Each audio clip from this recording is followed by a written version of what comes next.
কাব্যের সামনে এলো গীতা। তো বন্ধুরা, গীতা এলএলবি আগামী পর্বে আপনারা দেখতে পাবেন অগ্নিজিৎ মুখার্জি বলেন যে মেয়েটি আমাদের ঘর ছেড়ে ডিভোর্স পেপারে সাইন করে চলে গিয়েছে, সেই মেয়েটির জন্য শোক পালন করার দরকার নেই। আজ রাতে আইবুড়ো ভাত হবে, ভালো করে আইবুড়ো ভাতের আয়োজন করো। এই আইবুড়ো ভাতে যেন কোনো কমতি না থাকে। তারপর আমরা দেখতে পাই যে মেহেক অগ্নিজিৎকে বলছে ভাগ্যবানের বউ মরে। তারপর অগ্নিজিৎ রাগে মেহেককে একটা চড় মারতে যায়। তারপর আমরা দেখতে পাই কেউ একটা অচেনা লোক মুখার্জি বাড়িতে খাবার এনেছে। তারপর অগ্নিজিৎকে গীতা ফোন করে বলে, আজ আপনার ছেলে আইবুড়ো ভাত, আর আমি তার জন্য খাবার পাঠিয়েছি, চিন্তা করেন না, খাবারে বিষ মিশাইনি, আপনারা খেয়ে দেখতে পারেন। অগ্নিজিৎ মুখার্জি কে বলছেন বললে ফোনটা কেটে দেয় গীতা।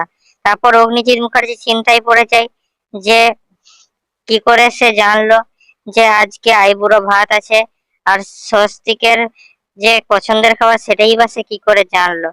তা উল্টো দিকে আমরা দেখতে পাই সাত্বিক নিজের খেলা শুরু করে দিয়েছে। সেই তার তোলা ছবিগুলো কৃপানকে পাঠিয়েছে, যেখানে কৃপান ছবিগুলো দেখে হতভম্ব হয়ে যায় এবং সেই ছবিগুলোতে সেই যে গীতাকে ধাক্কা মারছে সেইটা আছে। কৃপান বলে যে গীতাকে ধাক্কা দেওয়ার ঘটনাটা কেউ দেখেছে, সেটা কে দেখেছে ভেবে ভেবে এখানে কৃপানের মাথা খারাপ হয়েছে। উল্টো দিকে আমরা সাত্বিককে দেখতে পাই যে বলে যে কৃপান ব্যানার্জি, তোমাকে তোমার পাপের শাস্তি পেতেই হবে।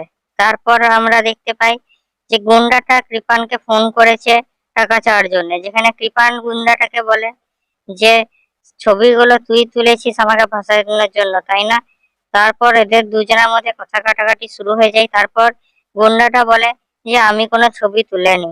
তারপর কৃপান তাকে বলে যে আমাদের এই ঘটনাটা কেউ নিজের চোখে দেখেছে, আমাদেরকে সেটা জানতে হবে। তারপর ফোনটা ডাকলে গুন্ডাটাকে গীতা ফলো করতে থাকে। তারপর গীতাকে দেখে গুন্ডাটা পালাতে শুরু করলে গীতা তাকে মেরে তার হাল খারাপ করে দেয়। তারপর গুন্ডাটাকে আবার ফিরিয়ে কৃপান ফোন করে, তখন গীতা ফোনটা তুলে তারপর সিমটা খুলে ভেঙে দেয়। অন্যদিকে কাব্যের মেহেন্দির জন্য ব্যানার্জি পরিবারকে মুখার্জি বাড়িতে ডেকে আনা হয়। ব্যানার্জি পরিবার মুখার্জি বাড়িতে উপস্থিত হয়। তারপর অগ্নিজিৎ মুখার্জি তাদেরকে বলেন যে আমি চাইছি যে সব অনুষ্ঠান আমার চোখের সামনে হোক, কারণ কি একটার পর একটা অদ্ভুত ঘটনা ঘটে চলেছে। তারপর অগ্নিজিৎ টিফিন ভর্তি খাবার স্বস্তিকের আইবুড়ো ভাতের জন্য কিভাবে এসেছিল এবং তার মধ্যে যে স্বস্তিকের একদম পছন্দের খাবার ছিল সেই সম্বন্ধে বলে।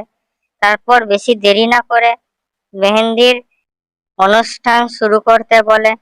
তারপর শুরু হয়ে যায় নাচ গান, যেখানে পরিবারের সবাই নাচ গান করতে শুরু করে। নাচ গানের শেষে একজন কাব্যের হাতে মেহেন্দি লাগাতে আসে এবং সেটা আর কেউ নয়, গীতা। গীতার মুখ দেখে কাব্যার চোখ ছানা বড়া হয়ে যায়।